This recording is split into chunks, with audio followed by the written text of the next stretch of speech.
Good evening and welcome to this week's edition of Kop Talk Conversations, actually. I think we're going to call it Kop Talk Conversations. So before we continue, I just would like to welcome two of our guests on the panel today. Good evening, Press. How are you? Evening, one and all. And I am blessed. Thank you very much, sir. I'm all good. How was training this evening?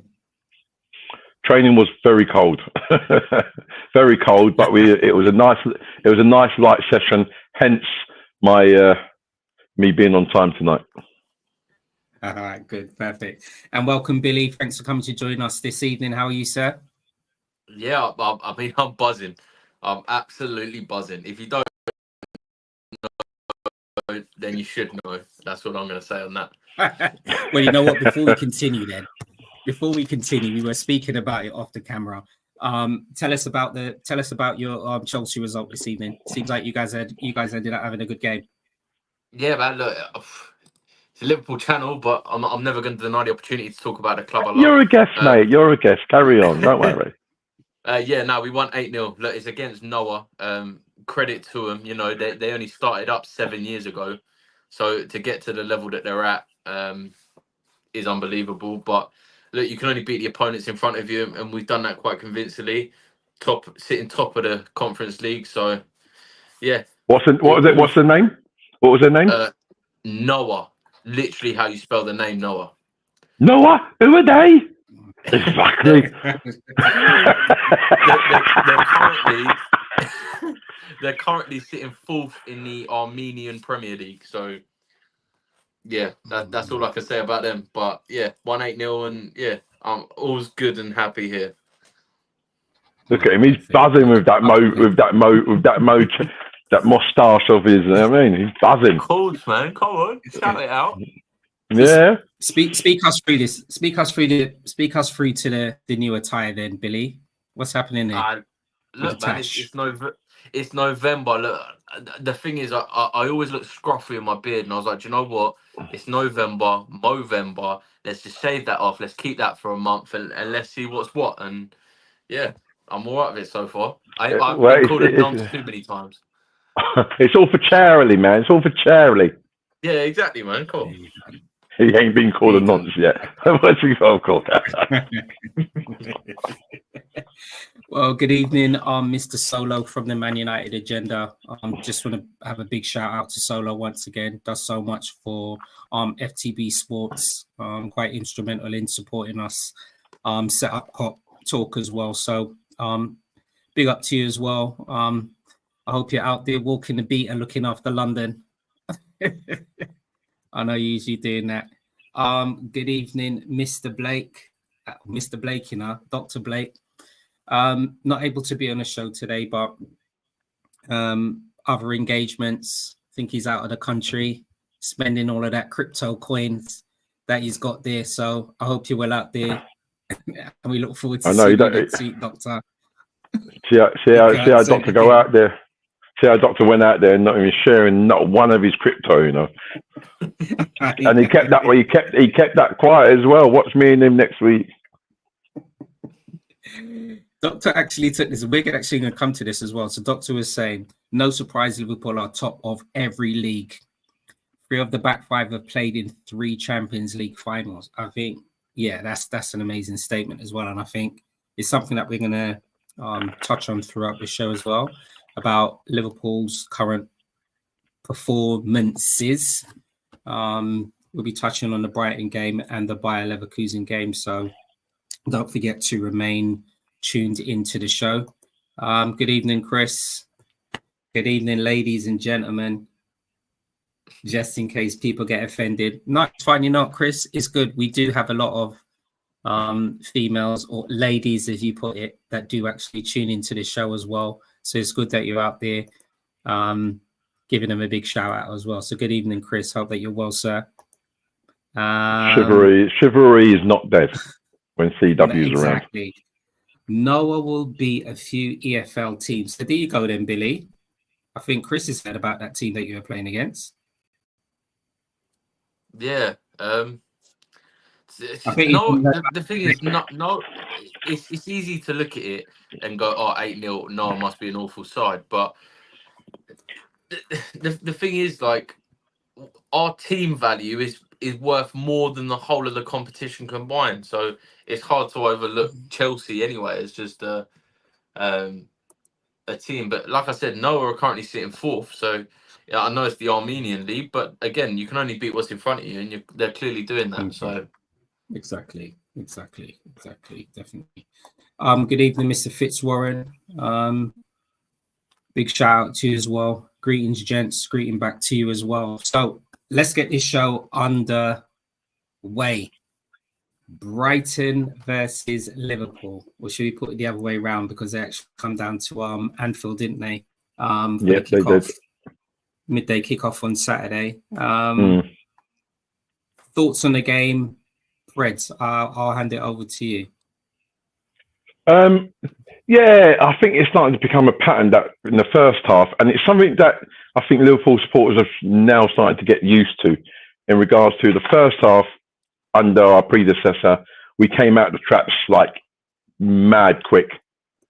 Whereas at the moment, it's a little bit more methodical. And the first half, we started well. Darwin Núñez pulled out, made the keeper pull out a save. But then it kind of we let Brighton in, didn't we? They kind of manufactured a nice chance, which clinically they put away, and it was a good finish. And then it was, I think, again, second half, Liverpool came out the blocks, and next thing you know, we're winning the game. And I'm with all the hype and everything that's going on, I'm still trying to keep level. And there are some things that I'm still trying to get used to, like our quick, amazing starts. But then on the other side, I'm a little bit concerned with our first half performances, because at the moment we know Brighton could have actually been 2-0 up. You know what I mean? And well, actually, they could have been 3-0 up if they took their chances. So the first half, a little bit worrying. Second half, well, I think we all know what happened there in the second half, and it was good to get those 2 goals and get the win at the end. Did you have an opportunity to watch the game with Tom Billy? I caught the second half, and I spoke to my stepdad, who's a Liverpool fan, who watched the first half. And yeah, like Pred said, it seems to be a common theme. It's almost like Slot doesn't know the team he's coming up against. It's almost like he goes into it blind and goes, right, boys, let's just play it safe. Let's just feel out the team, and then we'll go from there in the second half. And then, yeah, second half's a completely different story. But I think overall, well, from what I saw, it just looked like Liverpool were in control and dominant the whole time. Did it look like they were scoring? Of course, and especially in the second half, it looked like they were winning it. And even when they were down 1-0, you always felt like Liverpool were in the end at the final whistle was going to win it. But yeah, from what I heard from the first half, it was just it was quite poor and boring. And like I said, it seems like Slot just doesn't know the team he's coming up against until like the half-time whistle goes, and then he's like, right, okay, now I know what the team's doing. Let's go and break them down. So yeah, credit to Liverpool. Yeah. I mean, they got the 3 points, obviously at home at Anfield. They got the points against them, or not the points, but they got the win against them in the midweek as well. So to get the double over him is impressive enough as well. Yeah, I mean, you know what? Sorry, in regards to like, oh, sorry, I was going to say, sorry, just quickly. I think it's a case of, I don't think it's a case of Arne Slot not knowing who he's playing against. I think it's a case of with teams, and I'm sure, Man City get it, Arsenal get it. Teams change their systems and change the way and I think Arne tried to use the first half to sound it out, really, to see what they're doing, and he's done that consistently throughout the start of the season. So I think he knows the team we're playing against. I just think watching the team for 2 or 3 games prior to playing them, you often get that teams then change their shape, and it sometimes comes across like you're saying, we're kind of seeing what their shape they're playing, seeing how they're playing, and then it seems like Arne Slot's got the answer, or he changes and makes adjustments at half time, which ultimately which works. So yeah. I thought this game was quite interesting for me to watch as well, because Jorginho Rutter has been playing in midfield, but they played him up front in a 4-4-2 with Welbeck this game. So that I don't know whether that was a tweak that Arne Slot had anticipated. But yeah, I don't know whether that had an impact on how we performed in the first half. I know Konate ended up getting a little knock, and was it Gomez came? I think Gomez came on for him at the beginning of the second half. I think it was, wasn't it? Yeah, it came on at the beginning of the second half. I think for me it was nice to see Curtis Jones playing in that advanced position, and it seems like there's going to be that rotation between Dominic and Curtis. So it's nice seeing him a little bit further up the pitch. I thought he had a really good game when he came on as well. I was quite impressed with his performances of late. Really happy for him in that. Just before I continue, Dr. Blake, Brighton are two defenders away from. Oh, hold on. Brighton are 2 defenders away from being a certified top 4. Brighton at home is a harder game than Arsenal. Listen, Brighton are very, very, very solid. The way that Hurtler has actually got them set up, the way in which they're actually playing at the moment, I think it's quite impressive. They've got a young midfielder. God, what's his name? I think is English. Hinshelwood. Is it? Yeah, Hinshelwood. He's Jack. He's 90. He's a teenager, isn't he? He's 19. Yeah, I'm sure that's it. Yeah, 19. He's actually been playing very, very, very good for Brighton at the moment as well. Very, very, very good. I think that's Welbeck's doing well as well. Welbeck's scoring goals. And if you think about it, they didn't have a Lewis Dunk playing for him. You know, Van Beek or something like that. His name. Van Heck. Centre half. Yeah. So if they're playing like that, and they haven't got their talisman playing, then it bodes well for Brighton. I just think there's a great point for great 3 points in Liverpool. It's good to see Gakpo scoring again. And then I've missed Salah being on the right hand side, cutting in and just smashing it. And I think sorry to remind you, Billy, but remember I get that the goal he scored against Brighton reminisces about the goal he scored against Chelsea at Anfield. I didn't actually think about it until I saw Billy tonight, and I'm like, you know what? That goal was like the goal we scored against Chelsea. Yeah. So it was really good to see Salah just shifting it to his left and smashing it. Yeah. Love it. I think what was quite interesting about that move as well, and as you said, it was Curtis Jones that threaded that ball through to Salah to score. I have not that. I'm going to try and say, because it wasn't even a sheer, it was more of a shriek, and it felt as if you know that tone that you make if you hit your little toe against like the table or the chair leg. Tone, that was the tone that came out of my mouth when Salah actually scored that goal. It's been a long time for me that I've actually cheered or celebrated in that manner.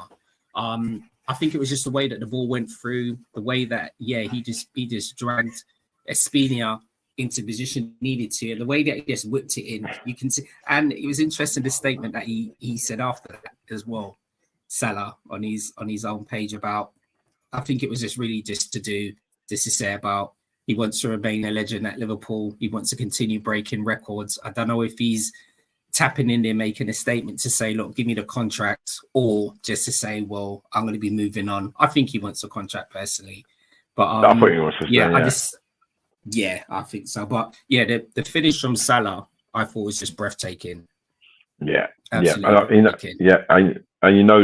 the the left back who's playing. What's his name? I can't remember his name. Yeah, actually, I do remember his name. Yeah. I just can't pronounce it. I can't pronounce it. Just do what I did. Just say the guy from Ecuador. Go yeah, the guy from Ecuador. The guy from Ecuador. To be fair, he's been working really, really hard all game. And you kind of saw it just when Salah got the ball, and Salah's got the ball, he's touching it, he's put it out to his left, and you can almost see the defender.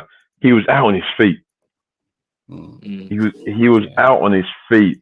So I think Salah kind of took advantage of that.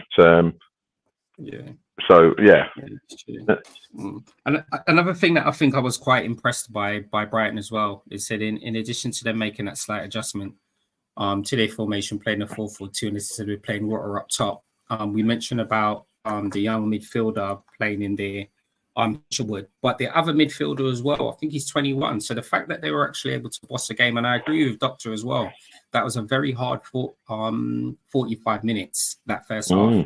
But the fact that you've got a 19-year-old and a 21-year-old actually playing in that manner and actually causing us quite a lot of issues in the middle of the park, I think that's a credit to the way that Brighton's currently set up. Yeah, they're playing really, really, really nice football there as well, man. So for me, I was very happy that we got the result. And yeah, it was just a beautiful way just to win, really. Also, it allows us to just sit. Go ahead. I was just gonna say, there's a couple players I want to highlight here, and you may agree with me or you may not. Right, first one I want to highlight is Tsimikas. I don't know why my phone's done that. What did you do? How did he do that? So basically, with my phone, Bob, sometimes when I do a thumbs up, it like does an emoji for it. Fair play. Tsimikas didn't have a bad performance. I felt like he had a pretty good performance in my opinion, and that's someone who, especially in Liverpool squad, I would definitely say is like your weakest area. So for him to sort of have a good match against Brighton, especially when not the odds were against you, but it was definitely not the easiest game, was something that I thought was quite impressive. And then also I wanted to go on about Darwin Núñez, potentially his last season, if he doesn't perform as well. Like, how many times are Liverpool fans going to say, we'll give him another season to prove it? He's still young, he can improve. He's still like, what's this? His third season now? His second season? It's got to be his third season in the Prem now. I'm only going to go back what I said on previous shows, Billy. I'm happy that Darwin Núñez has remained at the club. What I wanted to do was see him being coached and managed by a different manager and different coaching style, and just to see whether he can make adjustments to his game. If for whatever reason he doesn't get the numbers or performances that we as a club expect him to have, I'm confident that he will move on and that we'll get good money for him. We won't get the money that we actually paid for him because the value probably would have decreased. But if he moves on, it's just life. It's one of those things. But for me, it's still too early. What are we in November? We're still in we'll be in 4 competitions once the FA Cup is there. So yeah, I haven't got a problem with Núñez. Stoney, I respect you too highly to name call you here, but you're a bit of a fence sitter there. You're a bit wishy-washy here. Do you think that Núñez should still be playing for Liverpool next season after his performances so far this season? The season hasn't finished, Billy. Let's have that conversation. No. Because guess what? If you're going to judge him between August and November, for me that don't make no sense because the season's not finished. We don't know what's ahead of us. We don't know what games we've got. We don't know what competitions we're in. So I'm not going to judge it. What we should do, we'll have that same conversation at the end of the season. So my point will not change. I think if we were a team that played, we do play 4-2-3-1, right? But if we were a team that only had one main striker, I will just give an example. If we were like City, who's relying on one striker, and that one striker was Darwin Núñez, I would be concerned. However, we have a series of other forwards. So if Nunes is not functioning, then we know we can count on other forwards. So that's why I keep going back to saying I'm not heavily concerned about that. Do I want him to score more or have more of an impact? The answer is yes, I do, and it's a fact. But we're not heavily reliant on him. So yeah, but as I said, come back with that question with me at the end of the season. Do you think that spending, how much was it? 79, I want to say? Or plus add-ons, whatever it was, yeah. Yeah, whatever it was, 70, let's call it 70 plus, right? Do you think a 70 plus million player shouldn't be relied on? But when players are purchased, sometimes they're purchased on finished product or they're purchased on potential. He was purchased on potential. He was purchased on what he did at his previous club and what he can probably do for Liverpool. Look, I listen. As a Chelsea fan, signing a player from the Portuguese league as well for 100+ million, right? Who hasn't performed, I can firmly agree. But I don't know. I still have yet to see any form of progression from Nunes from when he started the season, when his first game and he headbutt Anderson, right? And from then, I haven't seen a massive amount of improvement. I have. For me personally. I have. To be fair, I kind of respect your opinion, Nick. And from my point of view, and I think I'm going to pick up from what Stoney said earlier in regards to seeing another manager manage him and coach him. I've seen in the last 4 games, I've seen a definite change in Darwin Nunes. What that change is, the change I've seen is that his composure, he's got more composure on the ball. He's held the ball up. For the goal against Arsenal, he demonstrated his understanding by not being offside. And the one big thing about me with Nunes was he was always running on offside, always running offside, not checking the line, not curving his run. But in actual fact, the last few games, you can see that he's now actually checking the line. He's making these intelligent runs. So at the moment, yes, everyone looks at it and goes, right, we've spent 70 million on a striker who needs to score goals, and strikers live and die by goals. However, I still think that Darwin Nunes still has something to offer this season and next season. And I think once the worst thing I don't want to happen is that he goes somewhere else and he kind of blows up. And I'm not saying I want him to stay for that reason. I want him to stay because I think that we do have a very, very good player. And he's still, how old is he? 25. What, 20? Yeah. It's 25. 24, 25. So he's still learning, he's still growing. I think my only thing is that, yes, he needs to start scoring more goals. But he can only start scoring more goals when he can do what Slot wants him to do. And the moment that he starts demonstrating a clear understanding of what Slot wants as a number 9, I think I do truly believe that the goals will start to come. Yeah, agreed. Good evening, Debs. Thanks for let's get him on the show. Good evening, Debs. Thanks for coming and joining in the show. Yeah, definitely. I think Debs is saying sometimes players are too complacent. I think they can roll teams over easily. I was in relation to the Brighton game that we were speaking about there. So yeah, that was a Brighton. I think that result allowed us to sit at the top of the league, just to echo what Dr. Blake was saying as well. So it's a nice position to be in. Coming into the international break, I know we got one more game to go and we'll speak about that. But they said we can only play who's in front of us. Yeah. And Darwin Nunes has contributed towards that as well. So yeah, that was a Brighton game, 2-1. And then we moved on to welcome Mr. Alonso back to Anfield. Preds, what was your experience from watching the game? Highlights or full game? What was your take?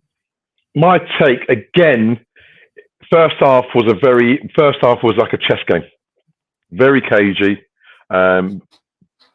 Tactically, it was a bit of a tactical arm wrestle, wasn't it? And again, and I think like Billy's said it earlier on, and I've said it. The first half seemed like we're kind of seeing what they've got, playing wise. I don't think they really tested us or troubled us in the first half. But I don't think that we don't. I don't think that we done enough or created enough chances. I know that who was it? Curtis Jones had a half chance, and you know they by Leverkusen they worked really, really hard, and really and truly, if the lad was, I would say the lad's unlucky, but he was quite fortunate that the lad handballed it. Simicast, who I thought had a decent game, eventually had a decent game. I thought he got found wanting at that particular moment, and like I said, it's fortunate that he handballed it, because otherwise we would have been 1-0 down, and then it's a totally different game. But then second half, wow. Second half, it was just like we just went up 2-3 gears, and then all of a sudden, I think I don't want to say we taught Bayer Leverkusen a lesson, but I think we taught them something, because that second half performance, we just came alive. The intensity went up, our quality went up, and that was when something that they just could not handle and could not deal with. And for Lucio to get his first hat trick for the club was something special, and for Gakpo to get on the goal scoring sheet again, he's in a nice rich vein of form. So I hope that continues. But overall, I believe that we were. And by the way, how can we not? How like Curtis Jones is through ball to Lucio. Yes, I would say. Beautiful, absolutely beautiful, and the finish was breathtaking, man. And I can see what's going on with Curtis Jones, because Curtis Jones has got, it's like Jekyll and Hyde with Curtis Jones, but it's a good way, right? Because he has to work hard in our half. He has to work hard. He's running around and he's working a lot harder than what he has been doing. And then, not just this game, he's demonstrated it, but in other games, his turn of pace in regards to, he just starts quickening the game up, and all of a sudden now he's a different player. And that ball he put in for Lucio was sublime. Because people say, oh yeah, anyone could do a pass like that. Not everybody can wait the timing to wait for the centre halves, for the distance for the centre halves to get bigger. Then it's about the quality of pass and the what do you call it? The quality of pass and like what's the word I'm looking for? The weight of pass. Thank you very much. And the weight of the pass. Thank you very much, Billy. And then, like you're saying, I ain't even got onto the finish of Diaz. I'm really appreciating the ball that Curtis Jones has done. It was something that we've not seen in a while, and it was sublime. And I'm trying to not wax lyrical about him, because he is doing better. He is getting better. He just needs to do it on a more consistent basis. Nice. Did you have an opportunity to watch a game at all, Billy? Yeah, the first half, I think the analogy of an arm wrestle was exactly that. You know, when it looked like Liverpool and Leverkusen was sort of back and forth with it, and then you could see like Leverkusen started tiring out, and then Liverpool just capitalised it and just didn't stop the whole way down. Made sure that Leverkusen tapped the mat. Now, look, I think overall, Leverkusen sitting fourth in the Bundesliga this season, only getting one win off their last 5 games. They drew 0-0 against Brest. They're not particularly having the season well, compared to last season, of course not, but it definitely wasn't a 4-0 prediction.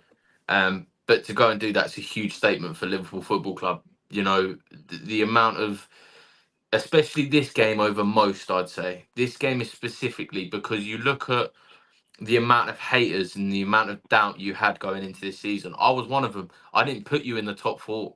I was like, yeah, maybe they need a season to reset. New manager, new system, maybe might get some new players in. But Arne Slot's given me the biggest slap in my face. He's got the team straight on it, playing the football that he likes, and I think this is your biggest statement so far that Arne Slot and Liverpool Football Club are not messing about this season.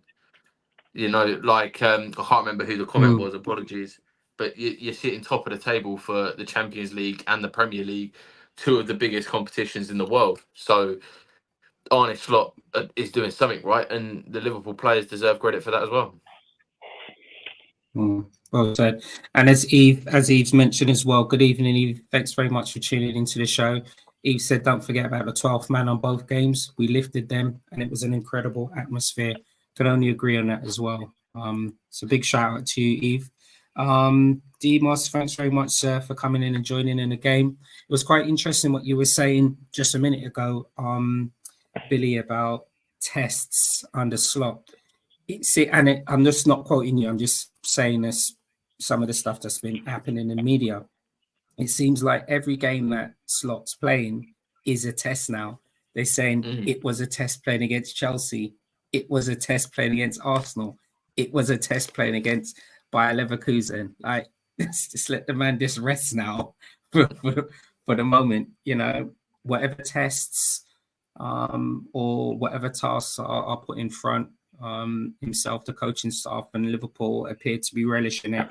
And as you said, at the moment we're sitting at the top of the Premier League and at the group stage after round 4 in the Champions League. Anything can change, but at the moment we're in a good place. I'll tell you what. I was going to say, if we're playing like this when people are asking continued questions of Arne Slot, then please continue asking those questions, because it seems like, you know, he's answering these questions, and there's always going to be comments coming out about, you know, tests about this player, tests about this team. You know what? If we're going to be continually questioned and tested, keep doing it for the rest of the season, because I think that I do believe that he came into a club with a squad that admittedly got quality.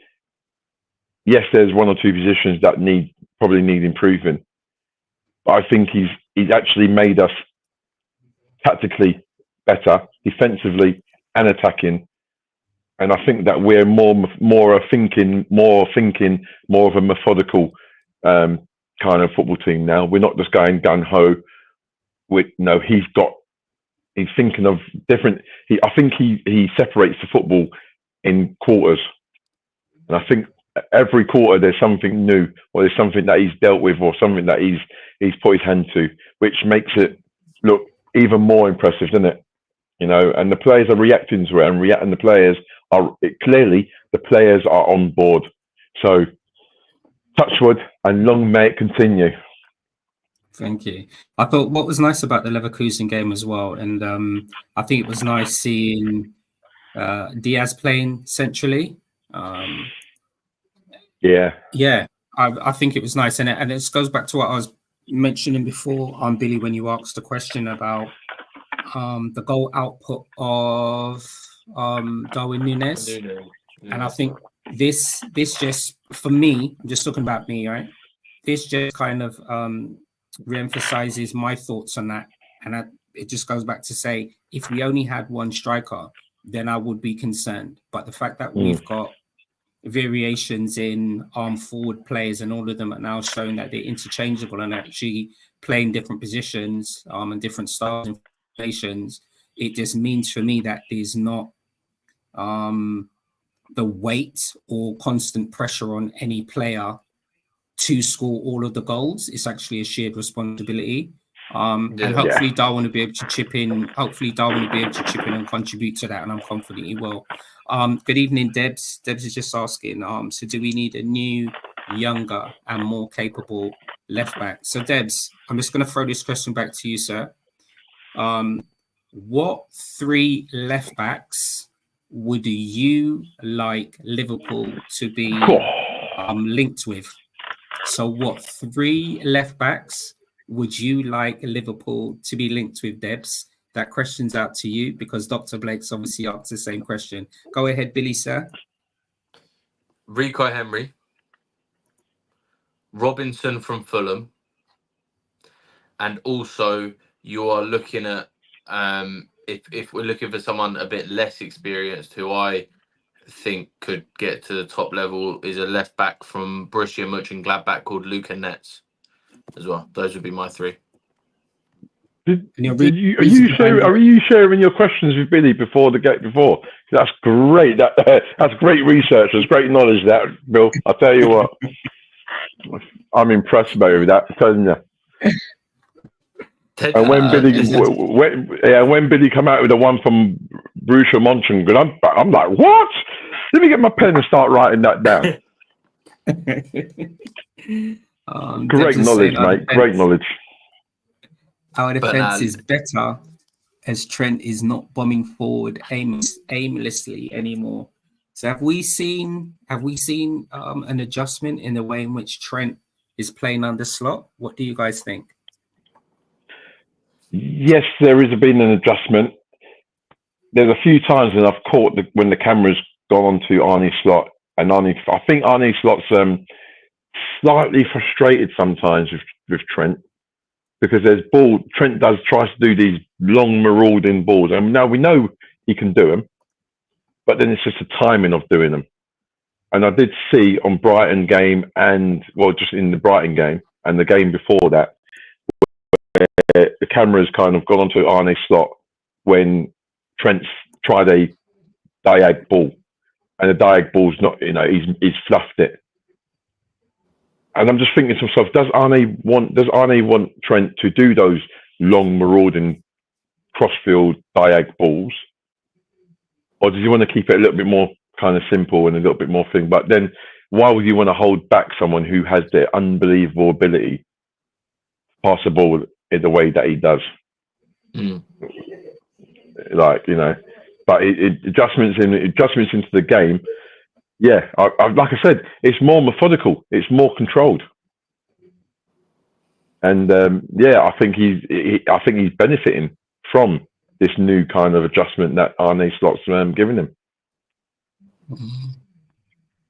Yeah, I think the thing is, I watched an interview with Trent, and he came out and said that when Arne Slot first got there, he called Trent into his office to speak to him, and all that it was he sat Trent down and made him watch a few clips of the season before of Trent's defending. Really, called him out for his defending. And it was almost like Slot was giving him little tips. He said, look, if you just rotate your body 8 degrees that way, you got a much better chance of doing it. And we've seen Trent already implement these sort of defensive style that Slot's looking for this season. Trent, the thing is, he's always got that diag in his locker. He has got military grade sat nav. He can ping from anywhere and it will land wherever he wants it to go. That's just a fact. So Trent having that in his locker, I think, is always great to have in your team, especially for Slot, because with how he plays, he likes to soak up the pressure deep. He likes all the players playing slow, deep in his own half, and then expressing it. Whereas if you've got an option like Trent there, if you get the players all pushed up on your back line, one pass from Trent and that's it. You've got the pace of Nunes, you've got the pace of Diaz, you've got the pace of Salah, you've got not as much pace with Gakpo, but you've definitely got the hold-up play from Gakpo to receive it. So it's just another versatility that Trent and Slot have sort of together with him in the team over, say, a Joe Gomez. But I think that Slot, I've seen it with my own team with Enzo Maresca.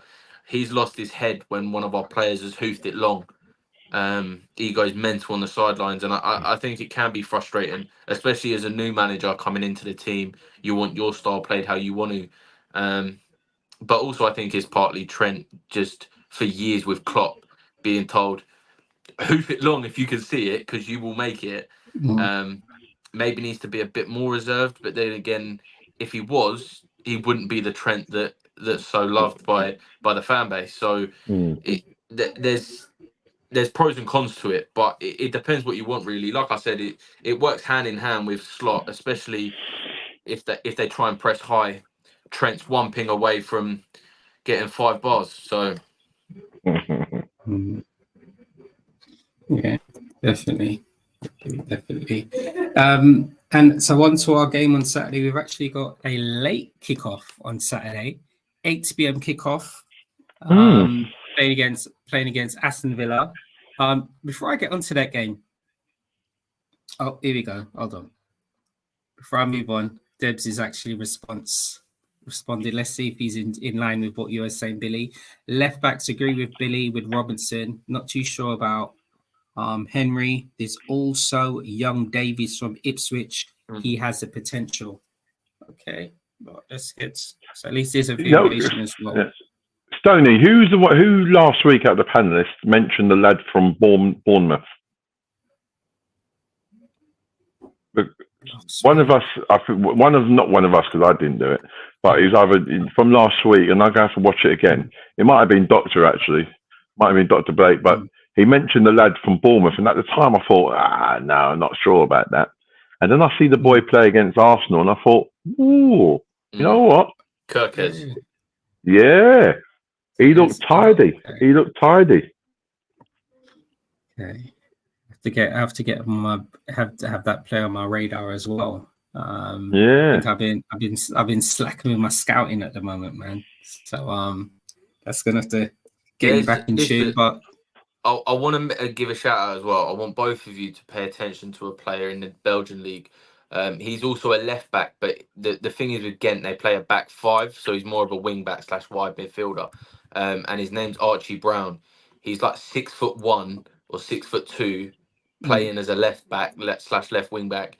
He's got pace. We Chelsea played him in the Conference League, and he looked like a bit of a baller and doesn't seem to be doing too bad out in Ghent in the Belgian league. So definitely keep an eye out for him as well if you get time.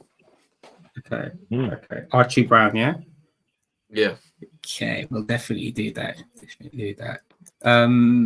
So yeah, 8 p.m. kickoff, Aston Villa on Saturday. Without jumping on the internet, either of you, tell me 3 players that have played for both Aston Villa and Liverpool off the top of your head. Mark Walters, Steve Staunton. Steve Staunton, and Coutinho. I think there's one more actually. I think there's another one. There's another one. Can you think how of? Can you forget about any Coutinho? That's the first one that comes to my mind. You know what? That's showing my. To be fair, that's showing my age because he wasn't the first one in my mind. Coutinho didn't even cross my mind. You know, seriously, didn't even cross my mind. Go on, Billy. Can you think of anyone? No, Coutinho. All right, so we've got Vinny said Steve Staunton. Yeah, brother, mate, this geezer's a kicking ball before I was born, 100%. Absolutely. Listen, and you know what? So you know when you just mentioned why didn't I think of Steve Coutinho? I was thinking of all old players. So Vinny, I agree with you. I was thinking of Steve Staunton. I was actually thinking. I must admit, Stuart Downing didn't cross my mind. Did Stuart Downing? Did Milner play for Villa? No. Yes. James Milner played for Villa. Yeah. James Milner did. Yeah. Milner played for Villa, didn't he? I'm sure he did. Hold on. Fact check. Sure VAR. Give me a sec. VAR, mate. VAR. Milner. How can you forget? Dan Collymore. Thank you. That's what I'm saying. Wow. See? Wow. These are the things I was thinking about. VAR. Ray Houghton. Yeah. Sorry, Ray. Go. VAR, he made 73 appearances for Aston Villa. So yeah, James Milner, Wow. Coutinho. Yeah, I knew it. But you know what? But the thing is, I'm Vinny. Listen, what you're doing to me right now, bro. This is nostalgia. This is nostalgia. Ray Houghton, Stan Collymore, Steve Stilton. There's Mark Waters. Mark Waters played for both, didn't he? Didn't he? And Benteke. Oh, Benteke. What about that? Did Glenn Johnson ever go to Villa? He didn't, did he? No, he went Stoke, didn't he? He went Stoke after Liverpool. Remember Milan Barros? Did he go to Villa as well? Yes, Milan Barros went there, and so did I tell you who I was thinking about as well. David James. David James in there. There you go, Vinny. Heskey. That's what I'm saying. It's nuts, isn't it? Wow. Yeah, but how many? But then it's a question is how many of the players that we've mentioned, how many of them went from Villa to Liverpool, or I've got went from Villa to Liverpool. So I've just searched it up because you're talking about players like before I was born. Yeah, I've just searched it up. I will admit that you have missed some big players here. Do you want me to name them or do you want to guess them? Hold on, Billy. Hold on. No, go on, Billy. Go on. Peter Crouch. Easy, Julio, yes. Yeah. You missed Peter Crouch. Yeah. Oh, Crouchy, bloody hell. Pepe Reina. Yeah. Yes. And that's what I told you. And that's what I said. The list was long. I need this. Yeah, go on. You had Joe Cole, Brad Friedel. Yes. You got Robbie Keane, Leon Hardson. Did Robbie Keane play for Aston? Did Robbie Keane play for Aston Villa? Danny Robbie Keane never played for Aston Villa. Hold on, where is his name gone? Danny Ings. Robbie Keane did. Yeah, Robbie Keane played for Aston Villa in 2011, playing 6 matches and getting 3 goals. Oh, that's probably why I didn't remember him being here then. Yeah. Okay. Wow. James Milner, Pepe Reina, Robbie Keane, David James, Danny Ings, Heskey, Friedel, Downing, Crouch, Coutinho, Collymore, Cole, everyone. Scott Carson. It's a massive list, isn't it? It's a massive list. Massive list. There's 26 players total. You could fit a full Premier League squad with just a combined, and that's a good squad, by the way. You're talking right. You got Pepe Reina in goal. You got Coutinho in behind Crouch and Heskey. Oh, the thumbs up gone again. Imagine Philippe Coutinho just sitting behind Heskey and Crouch. I would even put Collymore, and then you got Collymore to come as well. Then you got little Ray Houghton in the midfield running up and down. Milner can play anywhere. You got James Milner. Then you got Steve Staunton marauding down the left side. Wow. Yeah. That's the stat I want to know, actually. How many of those players went from Villa to Liverpool? I know Benteke went from Villa to Liverpool. But I think the rest of them, if I'm not right in saying, a lot of them went from Liverpool to Villa or Liverpool via somewhere. Didn't it? Collymore. Oh, no. No, he was at Forest, wasn't he? Forest. Yeah, sorry. Yeah, he was at Forest. Yeah. He was at Forest. That's a good little stat that you got there, Freds. Sorry, sorry. Let me out my misery, Billy, because you're the stato today. Did Mark Waters play for both Aston Villa and Liverpool? Because I've got this in my head about Mark Waters, or was it Tony? Am I missing him out with Tony Daly? Mark Waters started his career at Villa, then went to Rangers, then played for Liverpool. Yeah. Yeah. Thank you, Vinny. Yeah, thank you, Vinny. Thank you, Billy. Watch this. Thanks, Vinny. Watch this one that Demas has dropped. Patrick Berger. That's a mic drop. Wow. Demas. I forgot about that as well. That's fire. That's heavy, man. See what I mean? Hey, listen. If this was a sound clash, it would be.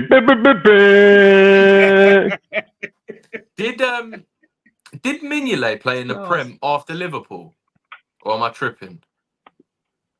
Mignolet. No, he went to the Belgian team. What is it? Ghent. Okay. Oh yeah, he went to Club Bruges.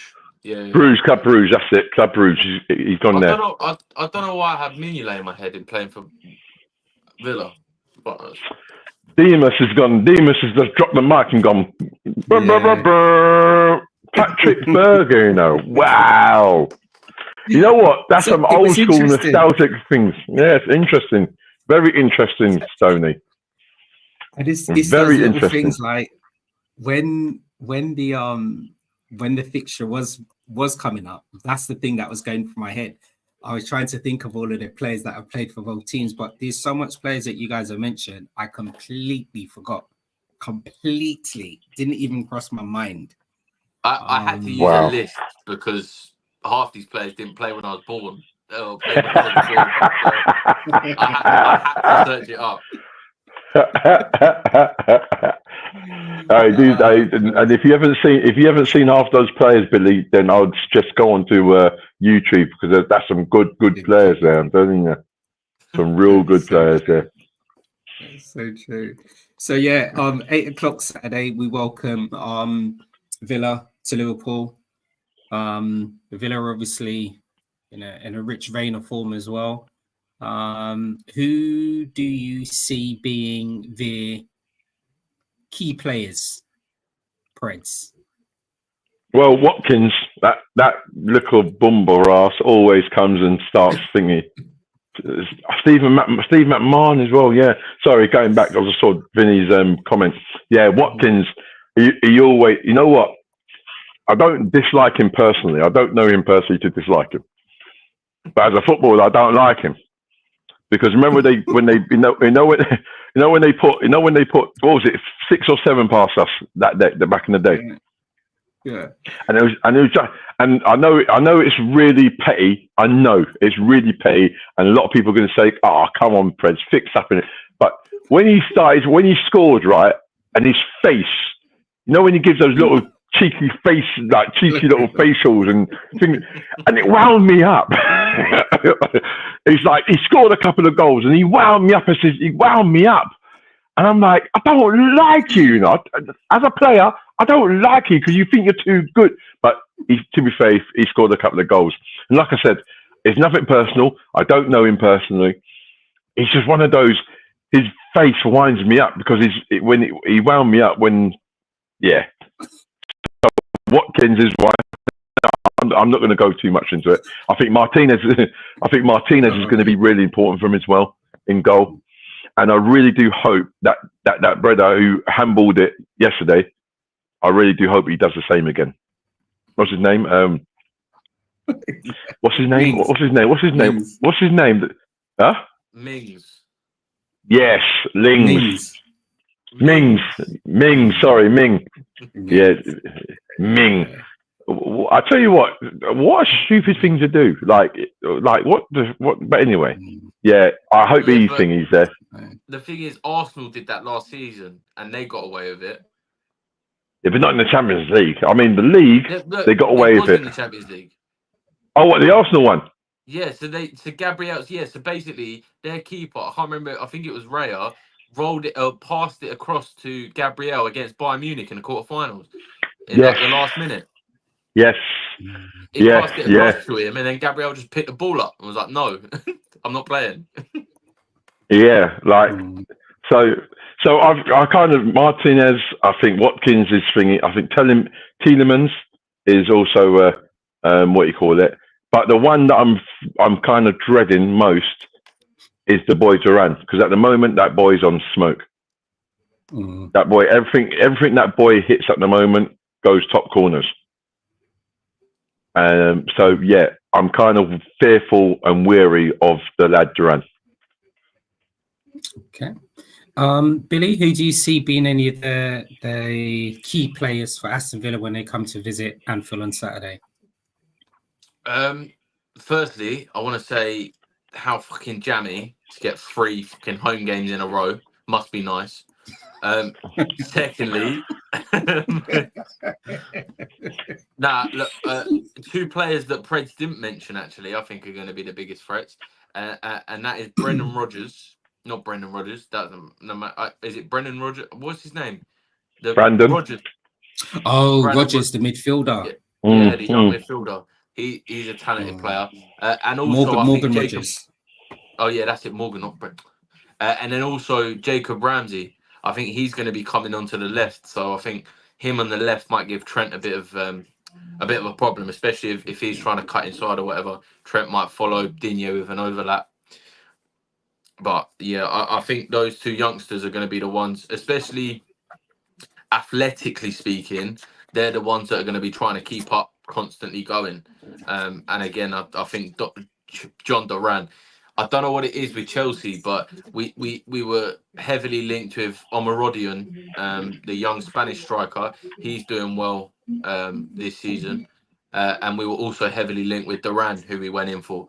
So yeah, 2 players. But yeah, John Duran, Rodgers, and Jacob Ramsey are my 3 biggest threats going to Liverpool. Okay, so I'm going to reverse it. I'm going to flip it on this side as well. Debs has put this in the chat as well. Thanks very much, Debs. Will Slot go with Diaz and Gakpo again, or should Nunes come back in? That's a brilliant question. I present that question to you, Preds. Well, I listened to a couple of the pundits on Tuesday night, both German and English, and they seem to believe that it was a bit of a Slot kind of done a bit of a mastermind in putting Diaz through the middle, because they're 2 centre halves, or the centre halves of Leverkusen, especially, is it Tay or whatever his name is? Yeah, Jonathan Tah. Yeah. Jonathan Tah. Yeah, Jonathan Tah likes to play against a big man, have a physical battle, and I think what it was is that Slot then put Diaz centrally, so he was a different kettle of fish, a different type of player, which at first it seemed like he had a hold of him, but then obviously as the game wore on, Diaz got better and better. I do believe, to answer the question, I think at the moment Gakpo and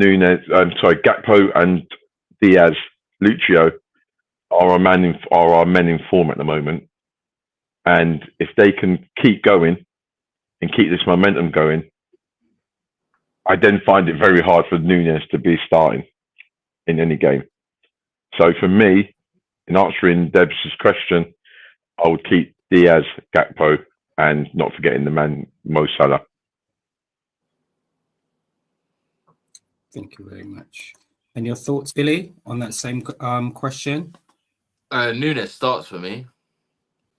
I think Nunes is, especially coming up against Konza and Mings, I feel that they're going to struggle more with a Nunes than they are with a Diaz. I feel that they can sometimes be a bit compact and sort of almost like nullify a threat. So if I'm looking for a player to bully them and try and get their way across, it's definitely going to be Nunes over Diaz, especially in a back 4 system rather than a back 3.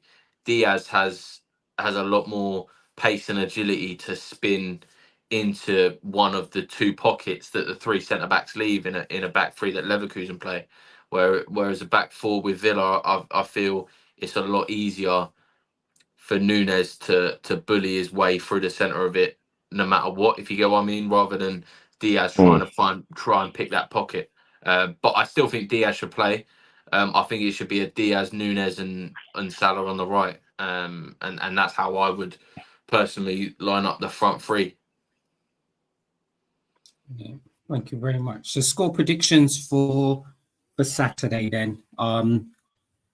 Billy, score predictions for Saturday, Aston Villa versus Liverpool. I'm going to go 3-0. Liverpool. 2.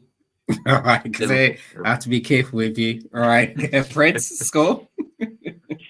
I'm going to say it's going to be a very tight one, and I think it's going to be a 1-0 win, Liverpool. Brilliant. Billy, Debs is asking you a question here. If Nunes starts, who drops out? Gakpo. There you go. He was very sharp on that one. The thing is with Gakpo, and this is psychology right here. Gakpo is clearly on a hungry mission at the minute, right? He's popping up with goals left, right, and centre.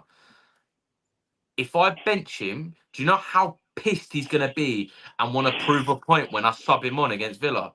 Do you know how much of a point he wants to prove to me as a manager? Like, why are you dropping me for Nunes? So as soon as I bring fucking Gakpo back on the pitch, do you think Gakpo's going to be like, nah, I'm not going to bother making it? Nah, Gakpo's going to go, yo, I'm going to score and prove why I should be starting over Nunes. It's all mind games. It's all mind games. Yeah. I think Gakpo's has Gakpo started the last 2 games. Yeah. He started the last 2 games. So I think with our performance coach, I think Arne he looks on that quite strongly in regards to the stats, in regards to the minutes players are playing. And I think like it might be a case that Gakpo might be the one who might drop out, because if you think about it, Nunes has started the last 5 games, apart from Wednesday or Tuesday. I think Nunes has started the last 4 games. And then you've got Gakpo who's come on during the games, but then Gakpo started against Brighton, and he started against Brighton in the League Cup.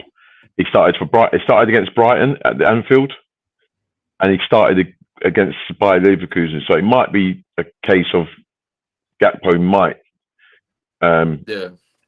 might step aside, only because the performance slot really relies on the performance stats. And if he's doing that, then at some point, everyone's going to get a rest at some point. Yeah. England have got 2 fixtures coming up. They are playing, so they've got Greece on the 14th of November away, and then they're at home to Ireland on the 17th of November. Curtis Jones has been called up to the England squad. I think he had been called up before, but did he have to pull out due to the birth of, or was it to do the injury? No, I think it's injury, wasn't it? Injury or child, one of the 2. Child. Okay. So, yeah, I can't even remember now anyway. So Curtis Jones is back in the squad. Your thoughts on his inclusion, Preds? Oh, deserved. I mean, look, he's another player who's been questioned in regards to his ability and whether he's good enough. And I think the last few games he's kind of answered those questions. You can see he's matured. He's matured a lot, and he's called up. He's well deserved.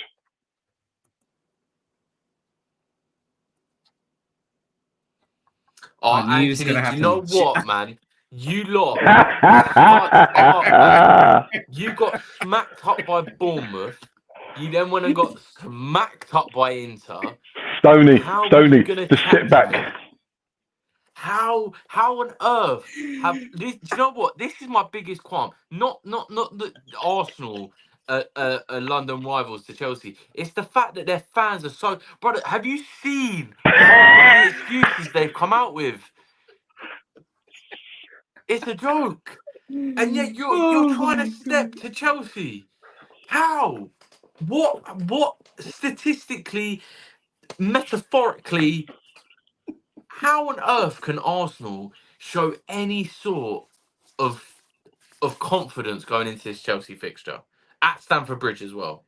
But to be fair, they feel hard done by in regards to the last game, didn't they? Because of the penalty that shouldn't have been, they believe.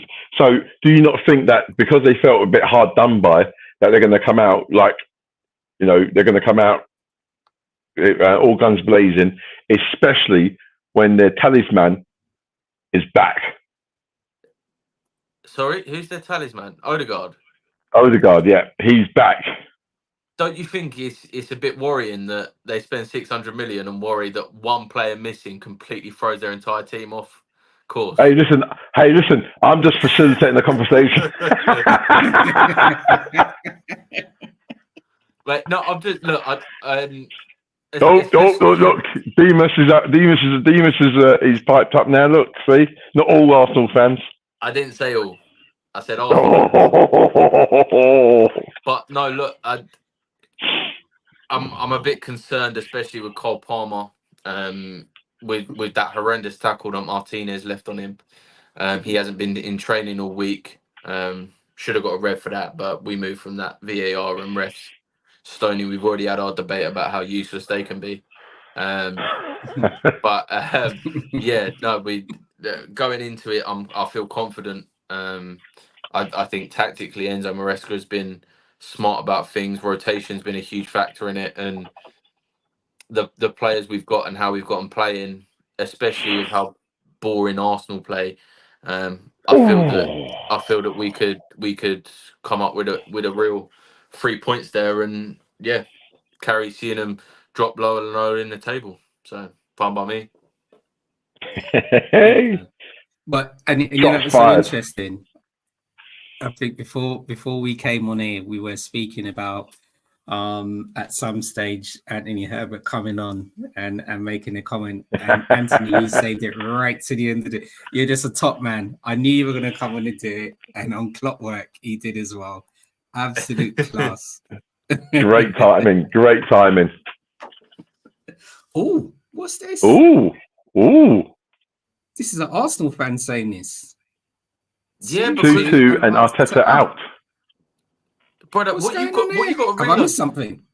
Yes, Arteta is a plonker. How have we not? Why are we discussing? Arsenal fans have been on this high journey of this road to redemption and this whole persona of the club becoming. But they've proven it over the last 3 years or 2 years now that Arteta hasn't got what it takes. They need a winning mentality manager, not a happily finished second.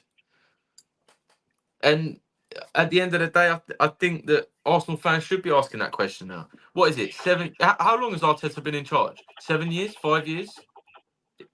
I don't know. 5 years, isn't it? 5 years. 5 years, one FA Cup. That FA Cup as well was won with Unai Emery's squad, by the way. Arteta made no signings towards that squad that won the FA Cup as well.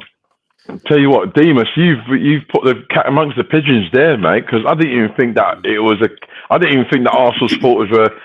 Well, some Arsenal supporters were thinking in that line, like in regards to Arteta out. But now you put the seed down. I'm going to be starting asking a few questions out here, and you never know. We'll come back next week, and I'll update you. Yeah, definitely. We'll definitely save that for next show. But this is what we will do. Before we do end the show, thanks everybody for tuning in. Don't forget to like, share, subscribe, and hit that notification bell. What we will do at some stage is Billy now is you guys are crazy, you know. I lost my train of thought there. I saw Anthony Herbert jumping on right near the end of the show just to try and wind you up, Billy. So yeah, what we will do at some stage, everyone will see the title of the show. It's actually called Kop Talk Conversations for this week. Our main emphasis is on Liverpool, but we do actually talk everything football. So moving forward, I know at some stage we'll probably have an opportunity where we will invite a few other of the football community from different teams to come on, share their thoughts about Liverpool, but also about their team. Similarly to how Billy does it, you can obviously see Billy's a Chelsea supporter, but he's a man with knowledge. And he said we welcome everybody's thoughts and opinions as well. So I'd just like to thank everybody for tuning into Kop Talk this evening. Pred, sir, thanks very much for joining us. It's a pleasure, sir. It's a pleasure. Loved every second of it, as per usual. Perfect. And thanks, Billy, for taking your time out as well. Deeply appreciate you coming on and sharing your knowledge as well. Billy, I love it. Mate, I love it every time, man. Preds. Hopefully it'll work. Will it work? It doesn't. No. It's not working now. Typical, isn't it? It's not working. Hey, listen, Billy, all I'm going to say is, mate, listen, just look after it, baby. Just look after it. I'm grinding this shit. I'm desperately getting some handlebars on this. He's got to come back. When those handlebars appear, mate, you got to come back. We've got to see it. Definitely. All right, listen, everyone be safe, and we look forward to seeing everybody next week, Thursday at 10 p.m.